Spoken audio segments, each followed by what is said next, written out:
para sahabat semua, Assalamualaikum warahmatullahi wabarakatuh.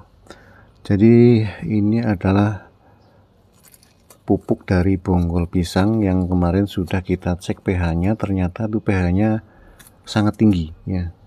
Jadi pH-nya itu bisa dikatakan pH-nya 10, dan ini mungkin jadi tidak bagus untuk tanaman. Nah, sekarang saya ingin mencari campuran yang tepat untuk pupuk ini sehingga bisa bersifat netral ya. Jadi tidak basah tinggi seperti ini, tidak bagus untuk tanaman. Nah, kita akan cari bahan apa yang cocok dicampur untuk kompos dari bonggol pisang ini sehingga pH-nya menjadi pas.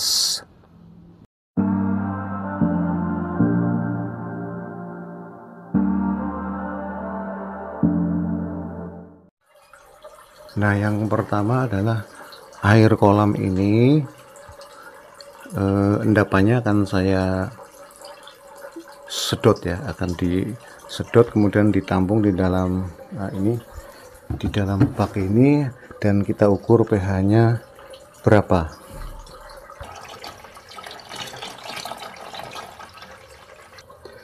Nah, sekarang kita cek pH-nya berapa ya.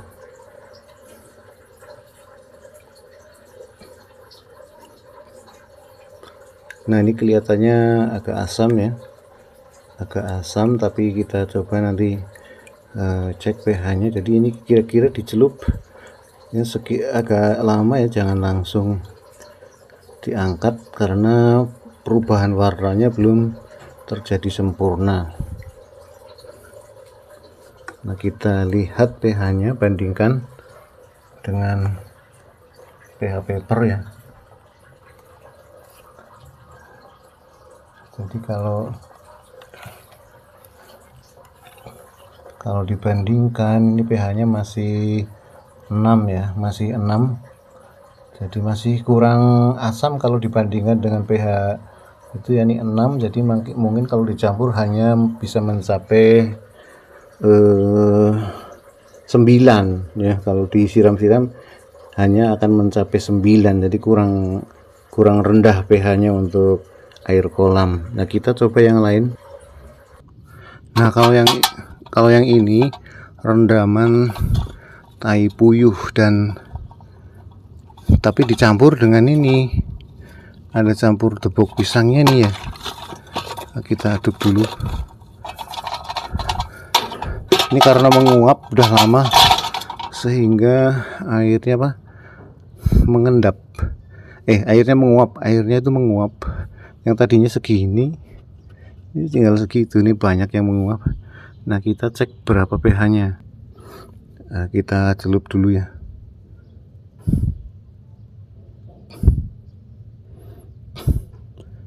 Nah, kayaknya pH-nya ini juga tinggi karena pengaruh dari tepung pisang ya. Tepung pisang itu menyebabkan pH tinggi. Kita cek pH-nya. pH-nya itu di sini pH-nya antara 7-8 ya, antara 7-8. Jadi kita perhatikan warnanya atas dan bawah juga yang mirip yang mana. Ini pH-nya cenderung 8. Nah, kalau pupuk ini sudah langsung jadi ini ya, campuran ini sudah langsung jadi, tinggal dicampur dengan air, kemudian disiramkan ke tanaman, dia sudah langsung bisa diserap. Jadi tidak terlalu tinggi karena pH-nya hanya 7-8. Nah, ini adalah air kolam yang saya ambil tadi dari kolam. Sekarang harus saya tambahkan dengan ini rendaman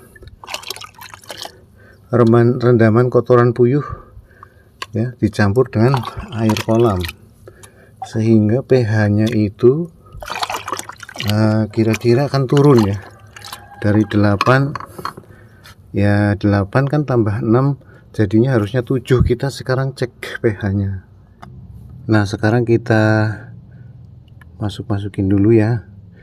Ini agak lama, digoyang-goyang agak lama sampai warnanya yang itu berubah stabil, warnanya sampai berubah stabil.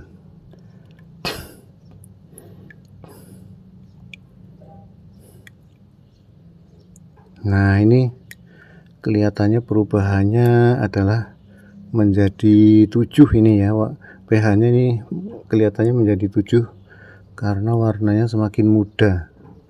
Nah kita samakan dengan kertasnya ya, kita samakan dengan kertasnya. Ini 7, ini juga ada ini. Nah ini kalau dari angka 7 di sini, angka 7 ya, ini warnanya masih ya sama ya, kira-kira sama. Untuk kita balik ke sini, kita balik. Ini kira-kira pH nya kalau dilihat warna yang lain, ini kuningnya kok kuning sekali. Nah jadi pH nya, nah itu ya, pH nya emang jadi 7 ya, pH nya jadi 7. Nah ini campuran yang sudah dicampur antara air kolam ya, itu kotoran ikan, air kolam ini ya, kotoran ikan dan bonggol pisang serta rendaman itu kotoran puyuh, ini jadi satu di sini. Nah ini kita buat memupuk tanaman saya nih, tanaman saya kita pupuk. Nah yang ini tanaman cabai ya, ini tanaman cabai kita siram ya, karena campuran nggak apa-apa. Yang ini tanaman bawang merah kita biar subur ya. Nah ini cabai juga ya, nggak mati cabainya karena kemarau nih, jadi penyiramannya tidak apa sih namanya tidak stabil, kadang disiram kadang enggak, jadinya ya dia kurang subur. Nah yang ini tanaman cabai rawit, di bawahnya ada tanaman bawang merahnya ya, di bawahnya ada tanaman bawang merah. Ini cuman bawang merah aja.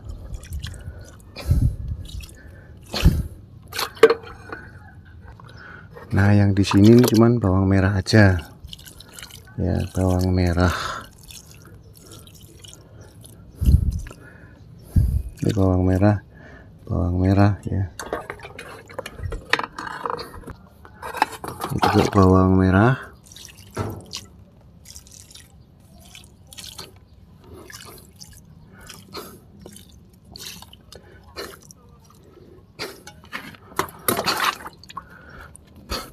Nah ini saya tidak bisa langsung mengupdate hasilnya ya, hasilnya harus ditunggu lah kira-kira 2 minggu setelah atau 1 minggu nanti disiram lagi. 2 minggu kelamaan ya, 1 minggu disiram lagi sambil melihat perkembangannya setelah dipupuk. Nah begitu para sahabat, jadi yang penting komposisi campurannya itu harus pas ya. Kalau nanti tidak pas pH nya jadi tidak cocok untuk tanaman. Kalau salah treatment, tidak diukur, jadinya ngaco, jadi selama ini ngawur.